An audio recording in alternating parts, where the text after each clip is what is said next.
ሀይሚ ጋር እንኳን ብለያይ ከሌላ ሴት ጋር የመሆን እቅድ የለኝም። እየተጎዱ አይደለም ብቻዬን ሆኜ ዘንጬ ፈጣሪ ያለልኝ ቀን ይሆናል ሁሉም ነገር ገብቶሻል።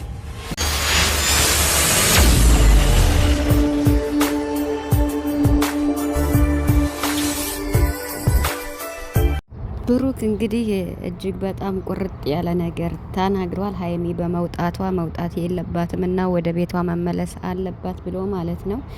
እኔ የምፈልገው ሀይሚን ነው። ከሀይሚ ውጭ ማንንም አልፈልግም። ሀይሚ እንኳን ትታኝ ብተር ከሀይሚ ጋር ብለያይ ከሌላ ሴት ጋር መሆን አልፈልግም። ብቻዬን ነው መሆን የምፈልገው ብሎ እንግዲህ ለአብሳላት ቁርጥ አድርጎ ተናግሯል ማለት ነው። ይሄንን ለአብሳላት ተናገረ ማለት ለሁላችሁም ሴቶች በብሩክ ዙሪያ ለምትሽቆጠቆጡ ትልቅ መልእክት ነው ያለው። ከሀይሚ ጋር እንኳን ባልሆን ብለያይ ትታኝ ብተድ እንኳን ከሌላ ሴት ጋር መሆን አልፈልግም። ብቻዬን ነው መሆን የምፈልገው። ማንንም አልፈልግም።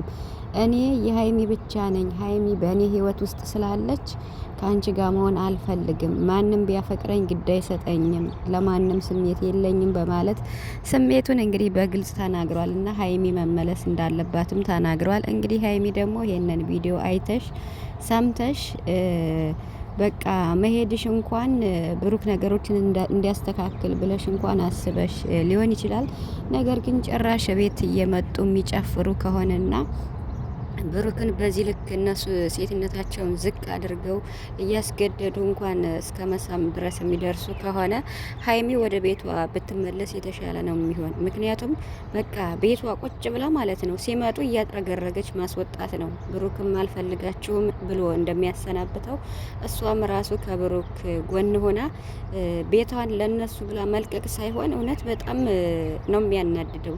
እሷ ራሷን ለማስከበር ወይም ደግሞ ከነገሩ ለመሸሽ ብላ እንኳን እንደዚህ ስታረግ ቤት ድረስ መጥተው ጭራሽ እነሱ ዝንጥ ብለው ከቡራ ጋር እንደዚህ የምትለጣጠፍ ከሆነ ከቤቷ ሆና ማንም ሲመጣ እያጥረገረገች ማስወጣት ትችላለች። ምክንያቱም የቤቲቱ ባለቤት እሷ ናት ማለት እሷና ቡራ ናቸው። ቤታቸውን ማስከበርም ያለባቸው እነሱ ናቸው። ቡራ እንኳን ማድረግ ያለበትን መናገር ያለበትን እየተናገረ ነው። አስረግጦ ነግሯታል። በተለይ የዛሬው ቪዲዮ አሪፍ ነው። ያ ማለት እሷ እንኳን አስገድዳ እንደዛ ብትጨማለቅና ብትወርድ ልጅቱ ያው የቡራ ማንነት አይደለም። ምክንያቱም ብሩክ በቃ ማንንም አልፈልግም። እኔ የፈለገ ሰው ቢያፈቅር እኔ ምን አገባኝ? አንቺ ስሜት ለኔ ቢኖርሽ እኔ ምን አገባኝ? እንደዚህ ነገር ስለተፈጠረ ይቅርታ። እኔ ግን ከሀይሚ ውጭ ማንንም አልፈልግም። በህይወቴ ሀይሚ አለች። ኢቭን እንኳን ከሷ ጋር ባልሆን ከማንም ጋር መሆን አልፈልግም።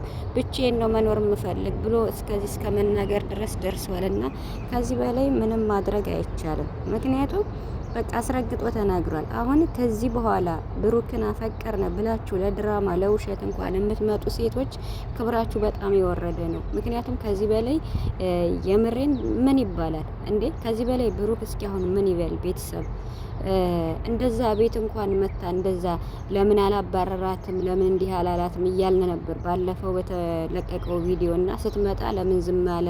ኢቭን ፍፄ እንኳን እዟ ሲመጣ ምናምን እያልን ነበርና እንግዲህ ዛሬ በተለቀቀው ቪዲዮ ግን ብሩክ እንዴት ነው ቁርጧን ነው የነገራት። እሷ ግን አንተን የመሰለ ልጅ ለምንድን ነው? እሷ እኮ እያስመሰለች ነው። እሷ ተታ ከሄደች እኔ እዚህ አልታይህም ወይ የኔ ቁጭ ብዬ እያለች ነውና እንደው የእሷ ትወና ደግሞ በጣም የወረደ ታውቃላችሁ፣ በጣም የወረደ የአብሳላት ማለት ነው። ምንም አያስተምርም በቃ የአብሳላት ማለት ነው። ብሩክ ግን ምንም ቢሆን ኢቭን እንኳን በዙሪያው እየመጡ ቢሽኮተኮቱ ማለት ነው ራሱንም ማስከበር ራሱን እንዳለ ሆኖ ቡራ ማለት ነው ለሴቶች በቃ ቢያንስ እንኳን ስሜታቸውን በማይጎዳ ነገር አልፈልግም ብሎ በአራት ነጥብ እየተናገረ ነው። አልፈልግም ከሚባለው ቃል ሌላ ንገሩኝ ብሏል ብሩክ። ስለዚህ ከዚህ በኋላ እኔና ሀይሚን የምታለያዩ የጨረቃ ፋሚሊዎች ደግሞ አይሳካላችሁም ብሎ ተናግሯል። ለእነሱም ከባድ መልእክት ማለት ነው። ከዚህ በላይ ምንም ማድረግ አይቻልም። ስለዚህ የጨረቃ ፋሚሊዎች በቻላችሁ አቅም ሀይሚና ብሩክ አንድ ላይ እንዲሆኑ ነው ማድረግ ያለባችሁ። አሁንም መከፋፈል የለባችሁም። ሀይሚ እንደዚህ አድርጊ ለብቻሽ፣ ብሩክ እንደዚህ አድርግ ሳይሆን በቃ ሁለታቸውን አንድ የሚያደርግ ነገር ብትሰሩ ጥሩ ነው ብዬ አስባለሁ። ብሩክ እንግዲህ ትመለስ ብሏል ሀይሚን። ያው ሀይሚ ደግሞ እንግዲህ አናዷታል። አንቺ ጋጠ ወጥ ብላ ነው ሸሪ ያደረገችው። እውነትም ጋጠ ወጥ ጭራሽ አስገድዳ እንደዛ ማድረግ የለባትም እና ሀይሚ እንግዲህ እውነት ለመናገር ነገ መታ ምን እንደምታረግ ከባድ